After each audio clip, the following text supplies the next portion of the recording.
False information creates a larger buzz and is spread quicker in the digital environment nowadays, as the desire and potential to be the first to report trumps the desire or need to actually be correct. There is value in immediacy and less focus on fact-checking before publishing because the strategies of persuasion are aimed at accomplishing an intended perlocutionary effect. They do not seek to convince about the veracity of the information, but they seek to provoke a reaction. A click, be it a like, a share, or a comment, hence triggering the expansion of the piece of news, because the most shared information is often taken to be the most valid. The rhetorical methods involved in persuading people have thus changed with the emergence of persuasive technology, which focuses less on ethos and logos and more on pathos. The skills required to evaluate these methods of persuasion then have also changed. People alone cannot be expected to evaluate the massive amounts of information fed to them by algorithms. Social media engineers must create a product that can conduct such evaluative work so as to promote user interest in and engagement with their platforms. They, in fact, have a civil obligation to create such a trust-promoting product in order to protect our democracy. The dissemination of false news is attributed to not only people but also algorithms and ads. A lot of humanities and comp ret types, academics in general perhaps, downplay the role of technology in our thinking about how rhetoric works. I think because many or most humanities and comp ret types understand the theory a whole lot better than they understand the tools, or coding, or computers in general. Algorithms, or artificial intelligence, predict what keeps us looking at a screen and feeds us messages that it thinks we want to see. Its goal is to keep us scrolling and clicking so that we can be exposed to more ads which fund the platform they are displayed on. Advertisers pay these platforms to tailor their products and services to the platform users. This means that every action we take online is tracked and very carefully monitored and recorded so that AI can customize our feeds. What we see and what we choose to reshare is therefore partly controlled by AI or algorithms and ads. Instead of searching for news, the news now finds the users, who have become habituated to have a screen in front of their faces and to continue to click, tap, swipe, and pinch it. Because a plethora of information is fed to users at a quicker rate than they can evaluate it, they alone cannot be expected to effectively evaluate it. Systems need to be put in place to help them. The digital environment, specifically social media, is a place of entertainment and/or escape for many users, and such evaluative work, especially during leisure time, might decrease a user's interest in and engagement with the digital environment altogether.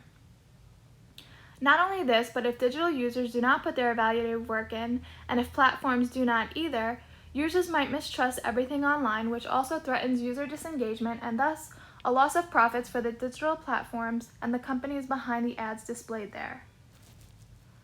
The platforms and advertisers then should have a special interest in implementing and improving trust-promoting systems, and in fact have a civil duty to implement and improve such systems.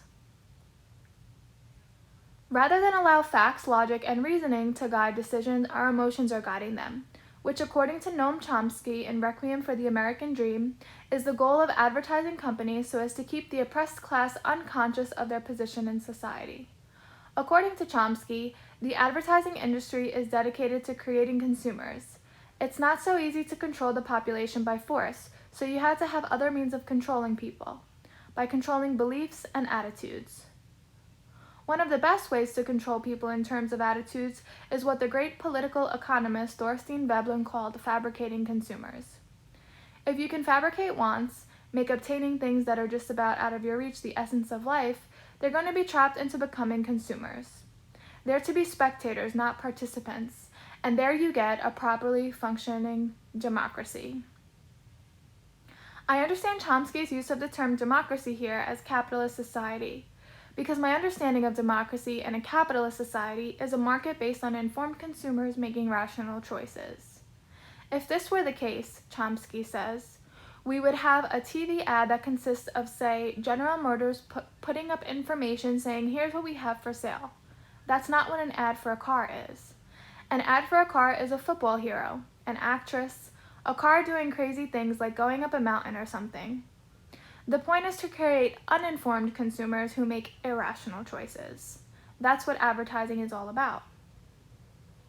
For advertisers, the perfect system would be a society based on a dyad, a pair. The pair is you and the internet, which presents to you what the proper life would be, what kinds of gadgets you should have, and you spend your time and effort gaining those things, which is a measure of a decent life. Social media has brought such a system to life. The dissemination of misinformation, while it benefits capitalists by creating uninformed consumers, greatly threatens our democracy, which requires informed participatory civilians. Think of the two teaching styles Paulo Freire discusses in Pedagogy of the Oppressed: the banking concept and problem-posing education. He describes the banking concept as a necrophilic form of oppression in which the student-teacher relationship is contradictory, in that the teacher is seen as the active knowledge-spitting expert and the student as the passive knowledge-sucking object that is taught to simply regurgitate information and to adapt as a spectator in the world. And he describes problem-posing education, on the other hand, as a form of biolithic liberation in which the student-teacher relationship is a partner, in which each partner is simultaneously a student and a teacher, learning from each other. The student is a humanized active learner who is taught to engage in dialogue, inquiry, and critical thinking, creating and recreating knowledge with his peers. The student and teacher Freire discusses in the classroom environment can be replaced with the user and news feed in the digital environment. The banking concept in the digital environment, then, is a necrophilic form of oppression in which the news feed, generated by algorithms, is seen as the active message-spitting expert and the user as the passive message-sulking spectator that is expected to simply consume. Problem-posing internet, on the other hand, would be a biolithic form of liberation in which the participant, notice participant is replacing user, and newsfeed operate together.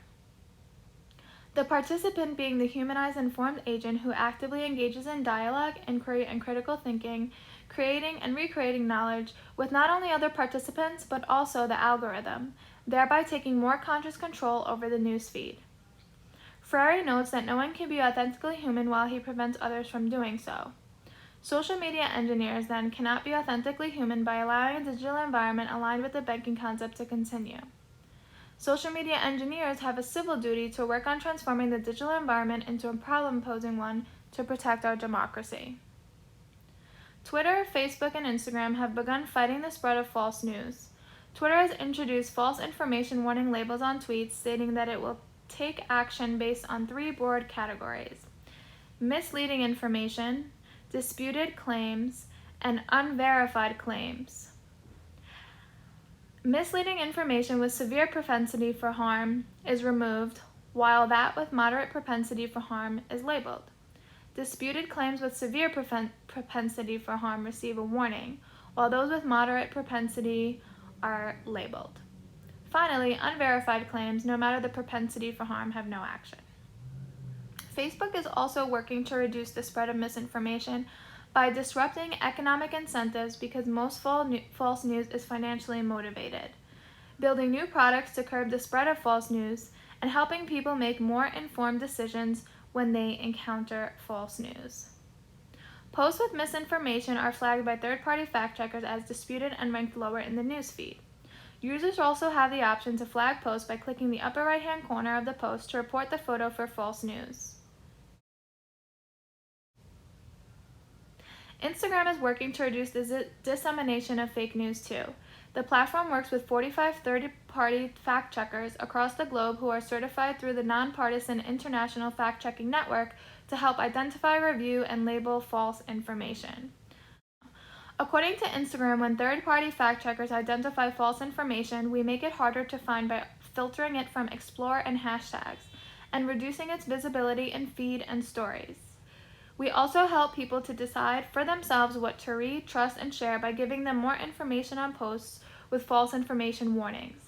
If a post has been identified by a third-party fact-checker as false information, you can tap See Why to view the fact-checking organization and why they identified the post as false information, and you can tap See Post to view the post. Instagram provides guidelines for identifying false information on its platform. One is consider the photos, and they note that false information posts often contain manipulated images or videos.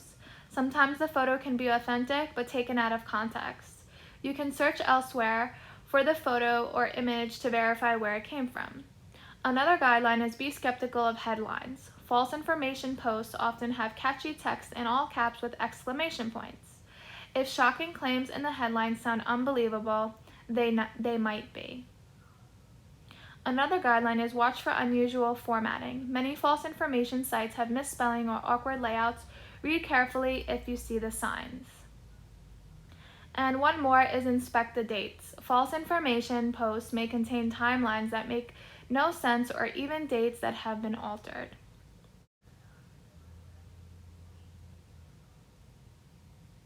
These tips are not limited to posts on Instagram and can be, and in fact should be, applied to evaluate any digital source.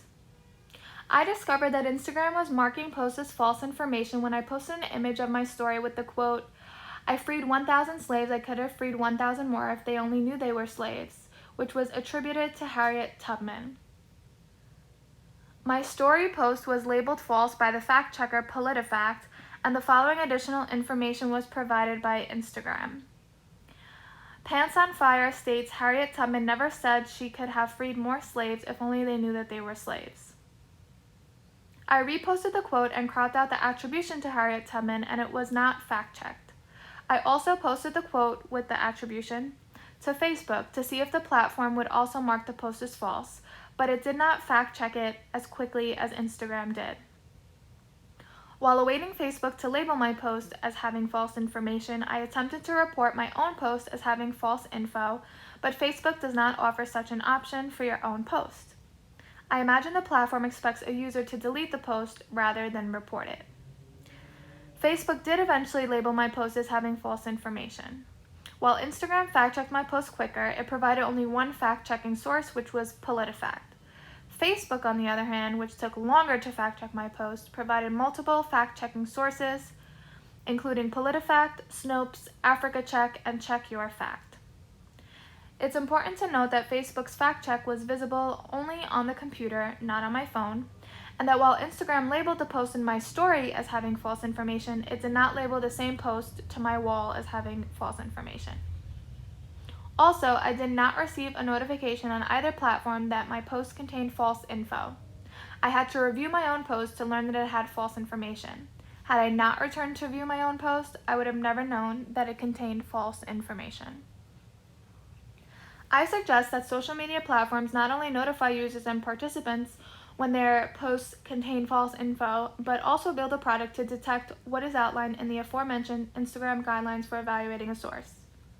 What I envision is a product that can annotate a post by highlighting, circling, or underlining manipulated images, headlines with caps and exclamation marks, unusual formatting, spelling errors, etc. Instead of posts simply being labeled as false or having false information, they should be labeled across a spectrum. Because sometimes distilling the veracity of a nuanced topic or event into a one-word assessment can be challenging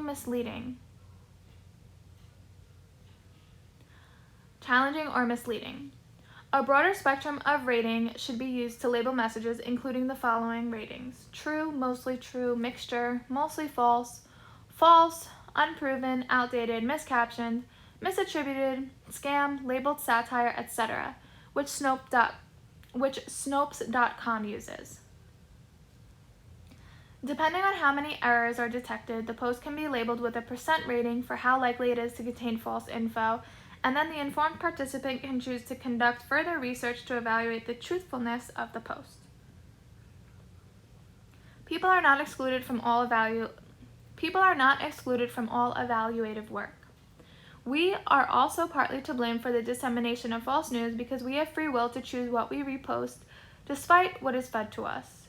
We have an obligation to actively curb our confirmation bias, which is the tendency to look for information that supports rather than rejects one's preconceptions, typically by interpreting evidence to confirm existing beliefs while rejecting or ignoring any conflicting data. So we have an obligation to curb our confirmation bias by seeking different messages online so as to diversify our feed. Only then can we collaboratively create a problem-posing internet where the participant and newsfeed operate together, the participant being the humanized and informed agent who actively engages in dialogue, inquiry, and critical thinking, creating and recreating knowledge with not only other participants but also the algorithm, thereby taking more conscious control over the newsfeed.